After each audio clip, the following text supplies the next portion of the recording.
Kia ora everyone and welcome to the New Zealand Film Commission's 6th live webinar.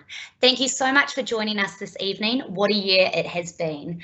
My name is Molly Littlejohn and I am the Social Media and Marketing Coordinator at New Zealand Film Commission, and I will be moderating the session today. Tonight's webinar will cover an update on the Screen Sector Recovery Funds, which are the Screen Production Recovery Fund, the Screen Sector Capability Funding, and the Premium Productions for International Audiences Fund, the $50 million fund, and an aspect of the website, which is the newly established data room. Our speakers today are Chief Executive Annabelle Sheehan, Head of Marketing Jasmine McSweeney, and Head of Production and Development Leanne Saunders. We will also be answering any unanswered questions received from the Big Screen Symposium. You also have the opportunity to ask any live arising questions. Just click the question button to the right of your screen and we will aim to answer these towards the end of the session if we have time. First off, I would like to introduce New Zealand Film Commission CEO Annabelle Sheehan, who will capture the year that was for the screen industry. Kia ora, Annabelle. Kia ora everybody, kia ora tātou. It's great to get to the end of this year. It's been a really challenging year, and I know that for so many of us, in particular that first half of the year when we hit lockdown and so many productions, both local and international, shut down, and there was a lot of concern and also nervousness about what did this all mean for us. So it's amazing to then get to the end of the year and look at the last 6 months, so that as we moved out of lockdown, we moved into production, and really want to congratulate the screen sector that we saw so many local productions. There were at least 10 large-scale New Zealand feature films and series drama that went into production in the last 6 months. Which is fantastic. And similarly, the international productions that restarted, there were about 6 major international productions that got underway in New Zealand. We somewhat led the way with the COVID protocols, thanks to the Aotearoa Screen Guild, and we were proud to support the development of those protocols and to work with the industry and government on how to get those borders a little bit opening selectively to help us, both local and international projects, get underway. And the fact that we could all do that safely and start to build some optimism and confidence was fantastic. The other thing that's been great is we have been able to continue business as usual for the year, as well as adding new funds. We saw those Boost Up funds and Heara during the year, additional money, more than 1 million put into development.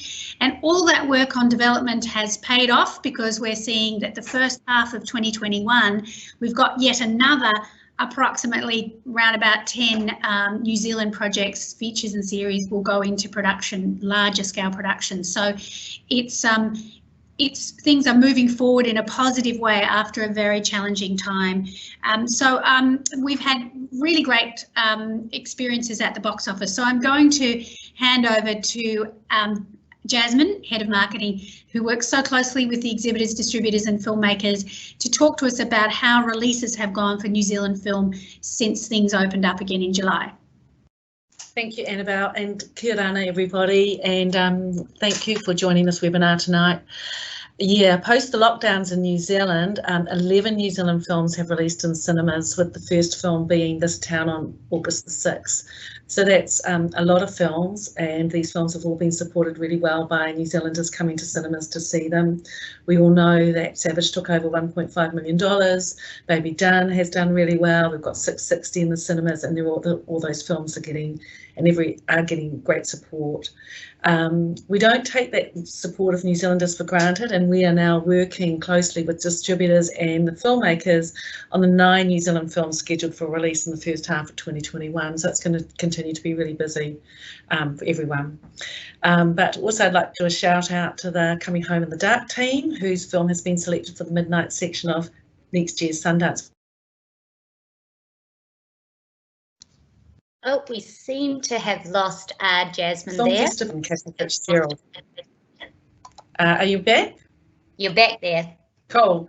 I'm just going to repeat the shout out to Coming Home in the Dark team. That's funny, I went black just when I said Coming Home in the Dark. All films have been selected for the midnight section of next year's Sundance Film Festival. Congratulations to James Ashcroft, Eli Kent, Desiree Armstrong, Mike Minogue and Catherine Fitzgerald. We are so very proud and excited that this film is going to premiere under the Sundance brand. Back to you, Molly.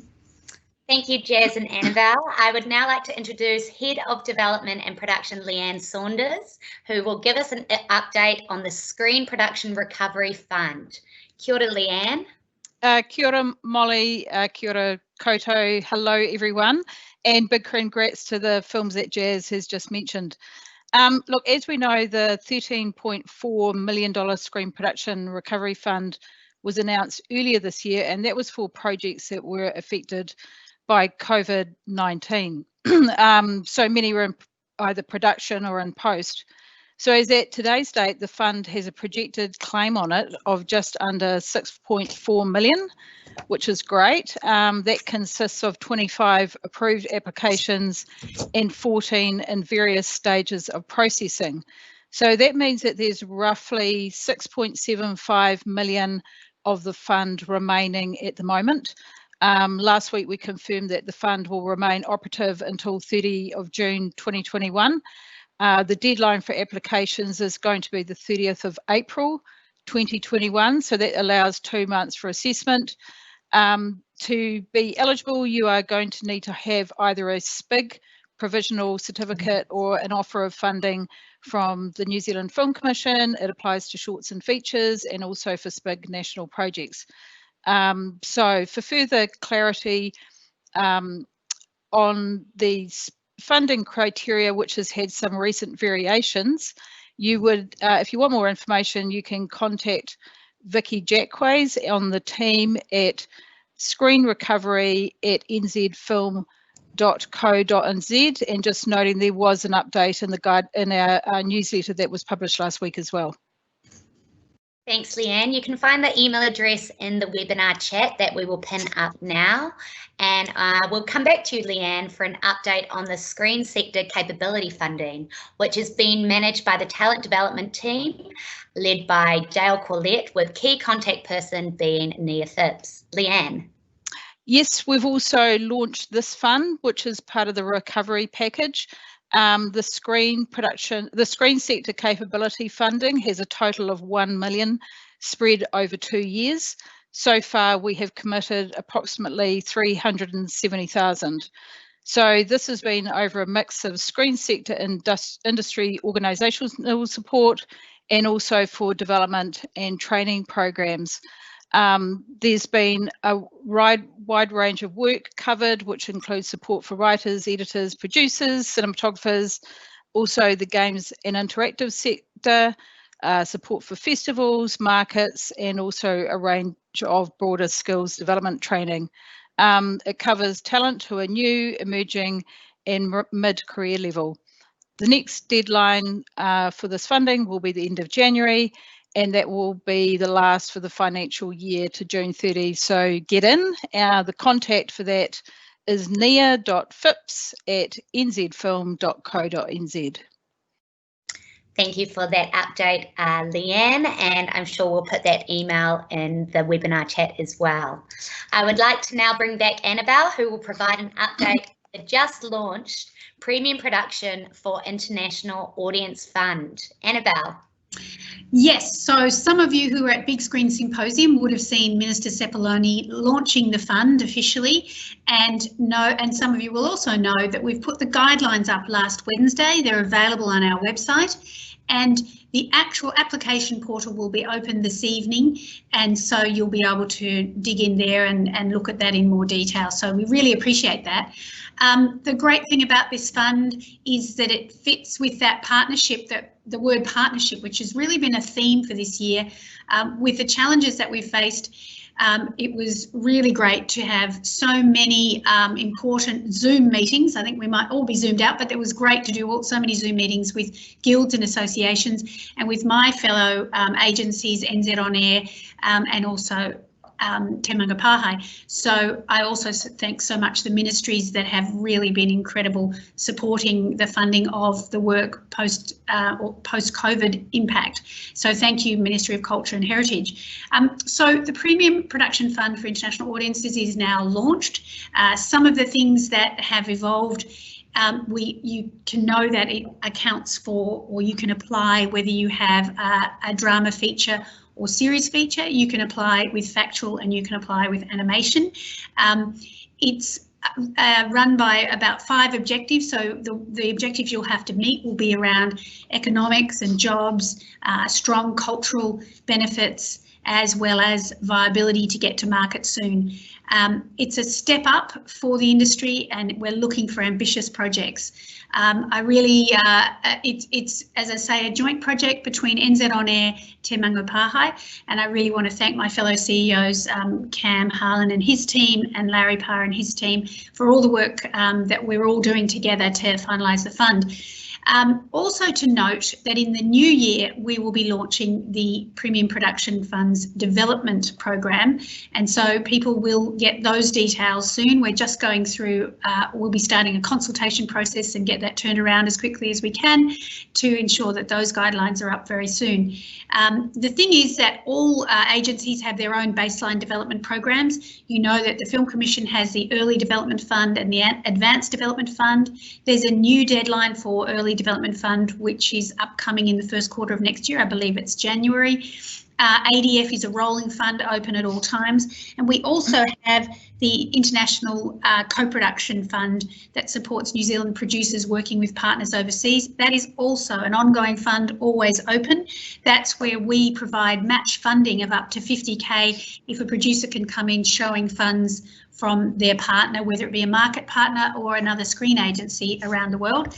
And we've got quite a lot of funds left in that package to support till the end of June at least. So there's development funds available already, and we will have a new fund up directly associated with the Premium Production Fund as well. So, yep, we look forward to getting your questions, and back to you, Molly.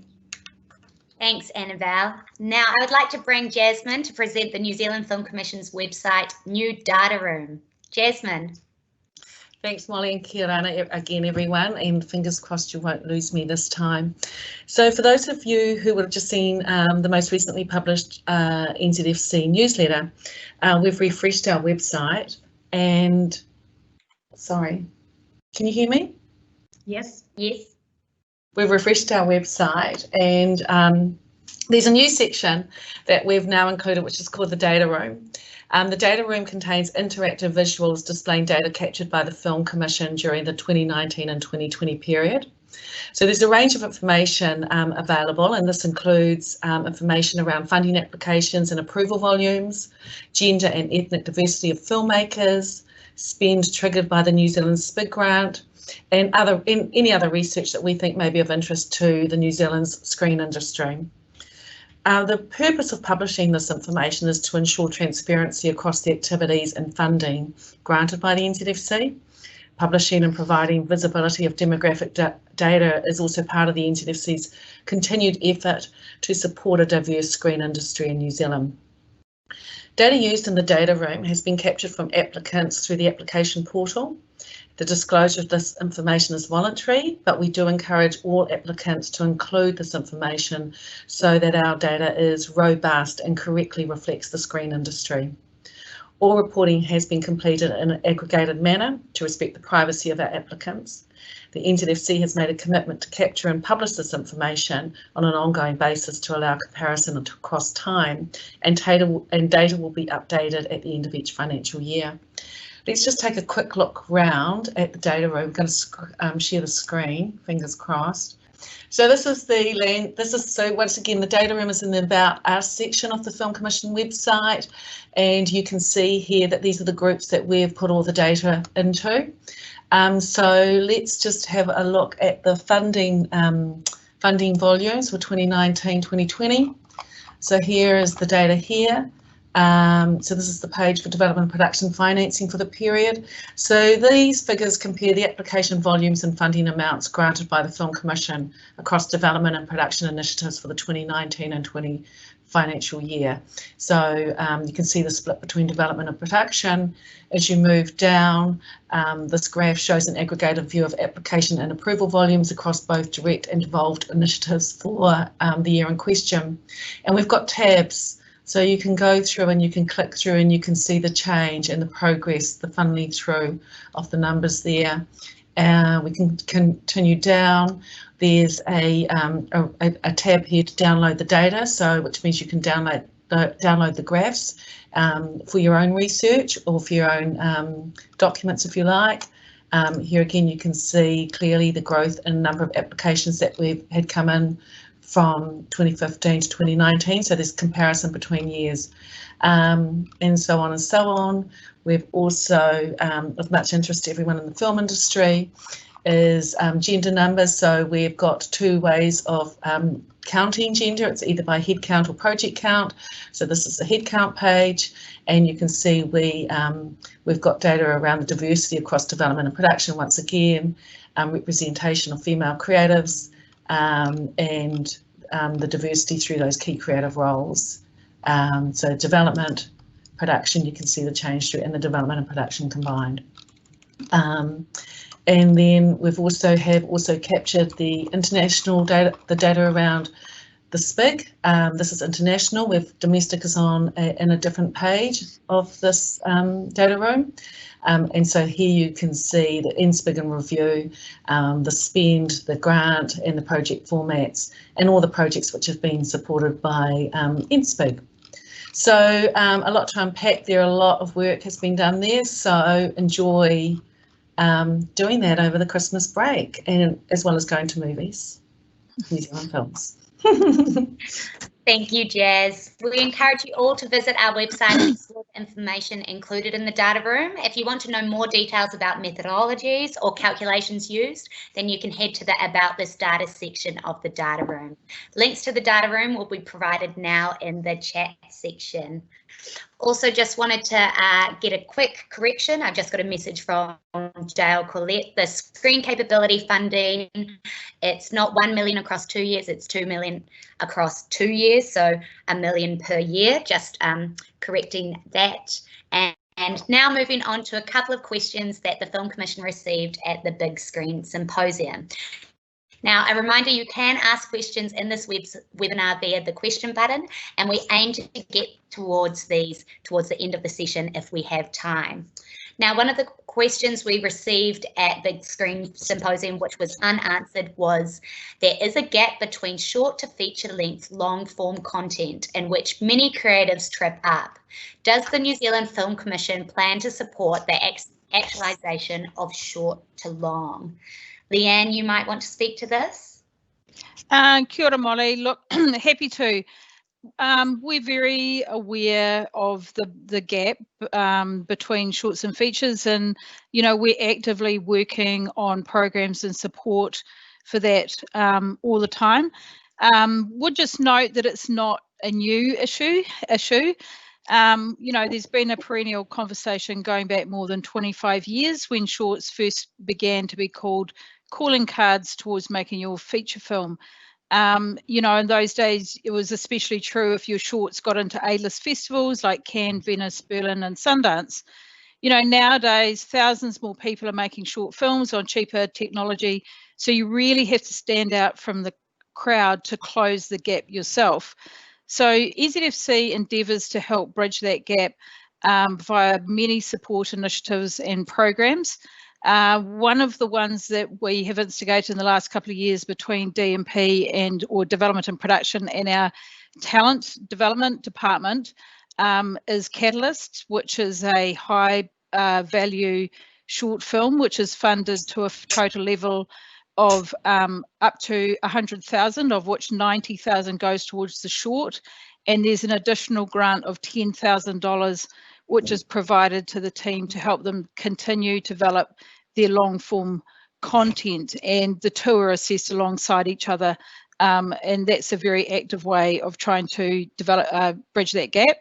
The Talent Department also support a range of programs including Script to Screens, Story Camp and Film Up. Mentoring programs are another two ways which talent is supported.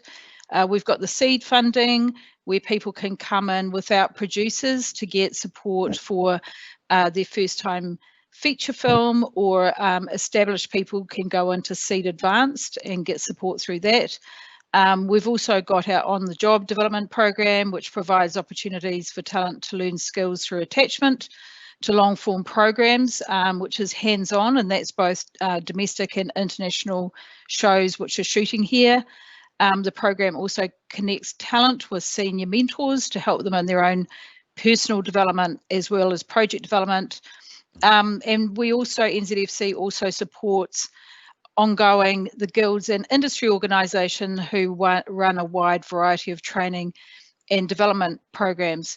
So supporting a wide range of options and routes for development is essential, as we know that, you know, everyone is individual, and what one person might need, another person may not. Annabelle also mentioned our business as usual development funds, through which we support, you know, many new upcoming content creators, and including this year, you know, we added additionally Boost Up, which allowed people to come in from various backgrounds, including you know, interactive and web, to get support for slate funding as well. So we're not resting on our laurels. We're very aware of it. We know how tough it is to make that step, but yeah, we do continue to look at those opportunities where we can. Thank you, Leanne. And now moving on, we've got a question here which asks, will you still continue to support theatrical release for new films? Now, Jazz, you might want to speak to this one. Thank you, Smiley. Yeah, local theatrical distribution is still a requirement for feature film production funding from the Film Commission. The Commission does have a COVID-19 policy which allows for an alternate release strategy if a theatrical release is not viable because of COVID restrictions. However, this is only for films under 2.5 million and until the COVID policy expires, which is currently the 30th of June 2021. Thank you, Jasmine. Next question we've got here is, in the coming years, are the New Zealand Film Commission funds to support Māori going to adopt a stricter need for Māori to retain IP in order for projects to secure finance? Annabelle? Yeah, look, this is a really important question, and it's one that is of interest to all key creatives, the way in which IP is managed in the process of producers needing to retain rights to talk to investors and financiers, and yet the importance for every individual content creator of their rights connection. So it is an individual issue for teams, and the Film Commission can't usually legislate those relationships, but we fully understand that it's a big debate in the sector, and we're wanting to talk more to all the guilds about this. But in particular, the IP for Maori stories and those related to ancestral connections and whakapapa names, places, tribal stories, these are accountability around using those kinds of things is really important to the Rotaki team within the New Zealand Film Commission. And so where this wider conversation of use by Māori and non-Māori is an important part of what Rotaki team will be looking at. We already encourage that arrangements are in line with the NZ Writers Guild and other industry standards, and you know, we're also encouraging that those IP rights are held by the New Zealand producer. We're seeing more and more Māori filmmakers being producers of projects, and certainly many of our very successful projects over the years have been Māori content. So yeah, further discussion needs to be around how legal agreements can better reflect a position for key creatives, including Māori, so that we understand will be an ongoing discussion between writers, directors and producers and their respective guilds, and Film Commission is happy to be part of those discussions. There is, in regard to the Rotaki Māori, the new a fund or strategy that should be set up. There will be a hui around that in the early part of 2021, probably around about February, and so that discussion of these kinds of guidelines will occur then. Thank you, Annabelle.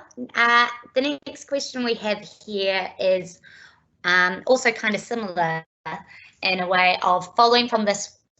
What advice do you give to screenwriters about including Māori characters in an early draft or script? Leanne. Kia ora, Molly. Look, first and foremost, I would say we do have a Rotaki strategy on our website, which people should refer to. It's got 3 sections, and I think it's been really helpful for guidelines. But sort of in loose summary, any representation of Māori should have input from Māori in the creation of the story, even better with a writer who is Māori. But it's important to achieve authentic representation of a character that is expected by Māori, that one would understand and write from that perspective, and with accountability around culture, age, gender, diversity of experience, etc. So I would refer people to our Rotaki Māori team led by Karen Wakatibu, who is our Pouwhaka Haere, or to Ngā Aho Whakaari. So yeah, in the first instance, if you're asking this question, do reach out. We have put up those guidelines, but we expect to plan an engagement by the time you come in for funding. Thank you, Leanne. Another question here is, where can I find the speech and presentation slides that were shown at Big Screen Symposium? Jess? That's me. So we're formatting, the marketing team are currently formatting Annabelle's presentation and slides for publication on our website. So we expect that to be up, if not by the end of this week, before Christmas. But for those of you who didn't attend the Big Screen Symposium, the 2020 NZFC show reels are on our websites now. These were the show reels that Annabelle presented at the part of her presentation last week. So they're on, you can find those on the About Us page. Enjoy looking at the year and visually. Thanks, Jazz. Another question here is, what are you doing to ensure more perspectives are shown? Leanne? Hi Molly. Look, the NZFC Te Tumu Whakataonga has an ongoing commitment to increasing diversity and inclusion in the screen industry. We're currently in the process of creating a formal New Zealand NZFC diversity and inclusion strategy. This is going to focus on supporting the underrepresentation across the screen sector of, but not exclusively, Māori, Pacific Island people, Asian New Zealanders, LGBTQIA+, gender diverse, and those with disability. In November this year, the Film Commission facilitated 2 workshops with individuals from the New Zealand screen industry, from underrepresented communities, and they provided insight into their lived experiences and barriers that were faced in the industry and how NZFC may help reduce those barriers. The workshops, further consultation with the industry, and results from the 2019 Gender Diversity and Inclusion Survey are going to help form the basis of the strategy, and that's due to be finalised in 2021. Just sort of on a practical level, so often we talk about things we're doing and are going to happen in the future, but I would say now, we do keep a very interested eye on upcoming filmmakers and those who are, rising to the top with an exciting worldview and original voice, and, with access obviously to bigger global markets. If we can help facilitate those voices, we are very open. We track through development, writers and producers submitting scripts, and a good number of them are from teams including first-time writer and producers and those from diverse backgrounds. And we do fund, as I mentioned, Boost Up, which was looking at people who had a lesser degree of credits. So we're looking for emerging voices. Our international department, headed up, or international relations headed up by Chris Payne. He will support filmmakers from advanced and interesting projects from diverse backgrounds to attend markets and festivals, and we also look closely at inclusion in those initiatives to make sure we have diversity of representation. Also, some of the funding initiatives that we've done over the past couple of years to support different perspectives have included the 125 Wahine Toa Fund for films from female directors. We invested into development of the Asia Pacifica Fund. We have slate funding ongoing through HEARA to support Māori and Pacific Island development methodologies, And, you know, we've had other awards such as the gender scholarships and other various awards. And obviously separately, not necessarily under the diverse banner, but in terms of the treaty and engagement with the Crown, which is led by Karen, as mentioned before. So Jazz also, just to follow up, Jazz has just finished covering the data room, which if people want to have a look around there, that also provides insights from diversity and other perspectives into funding decisions that we've made over the last financial year, 2019 and 2020. Thanks, Leanne. Now we're going to see if we've got time for a couple of live questions. Majority of these questions seem to be about the Premium Drama Fund, so I might mix it up and throw it between you and Leanne and Annabelle. One question we have here is, in the industry presentations, the NZFC and NZ On Air have indicated a desire to see as many projects as possible come forward in the first Premium Drama Fund round to get a sense of the landscape and inform decisions. Are you requiring all elements be in place, i.e. the full market 10% requirement in order to be able to apply? Annabelle?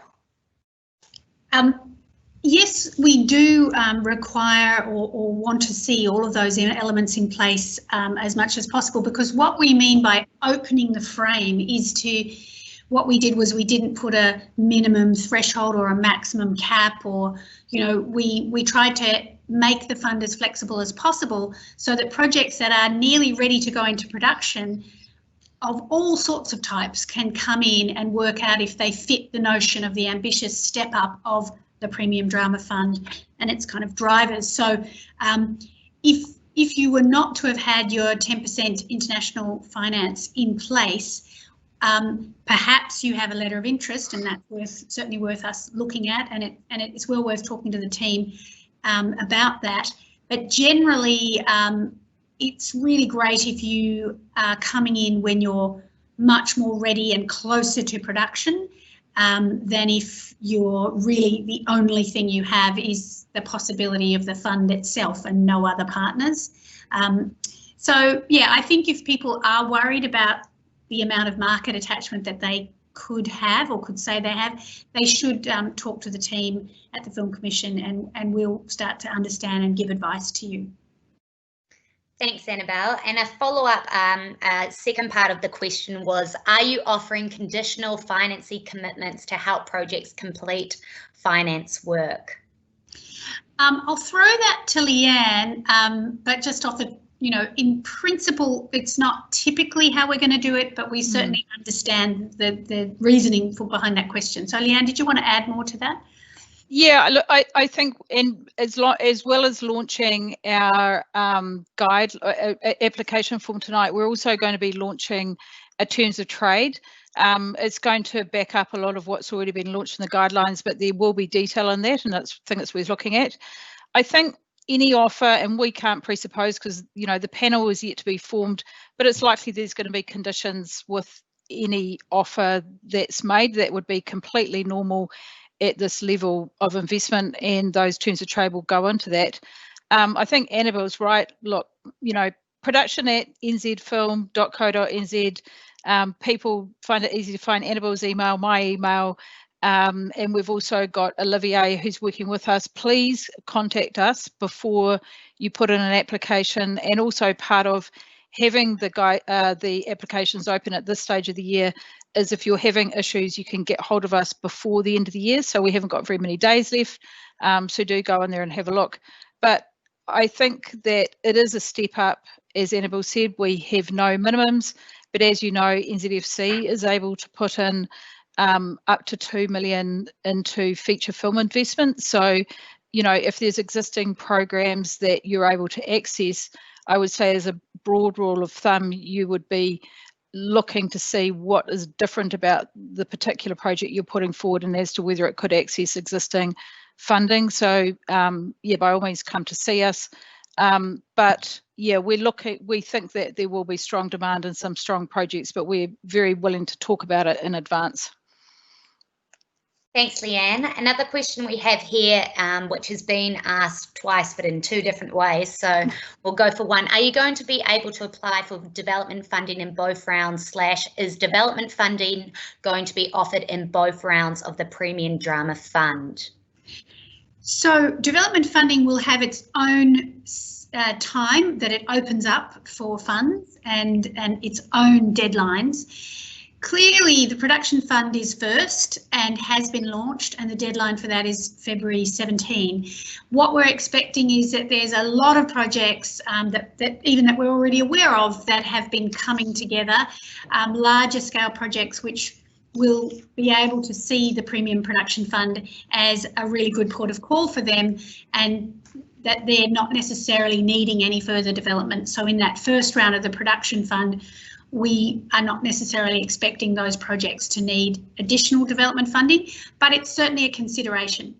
The first development round that will be launched early next year and have a deadline, let's say potentially around about March, will be leading up, of course, more to the second round of production funding, and we'll run a second development fund later in the year, so that we'll have two development funds up and running across the year in support of people wanting to be ready for the second round of production funding. So as you know, the $50 million fund is across 2 years, and although it won't necessarily evenly spread 25-25, we will be looking at, we won't have expected to have spent the whole fund in the first round, so there'll be projects can be going in for development funding and making themselves ready for the second launch of the production fund.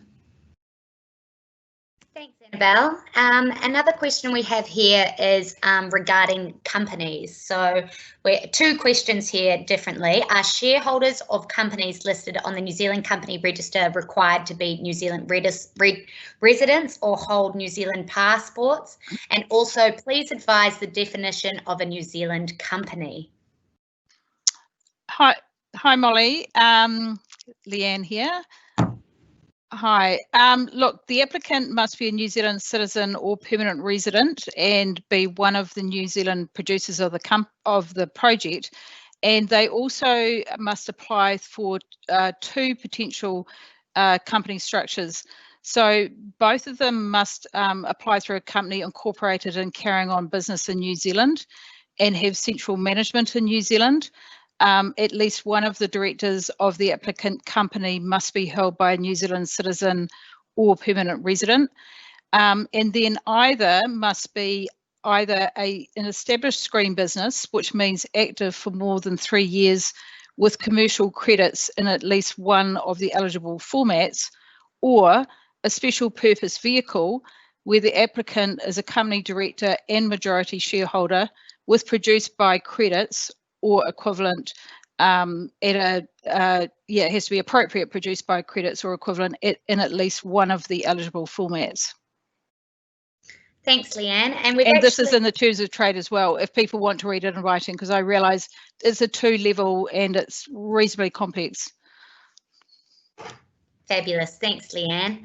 And we've actually got one last question, which is great because we are nearly finished with our time. So another question we have here is, will writer, director, producers ever be able to access development funding and be taken seriously? In the micro budget / no budget world, a lot of directors have to wear several hats, and that doesn't seem to be considered as a viable situation to get funding. So I'll let Leanne comment on this further, but in the first instance, when people do come into EDF, they are expected to be partnering with a producer, but that producer may be accredited writer-producer or writer-director-producer.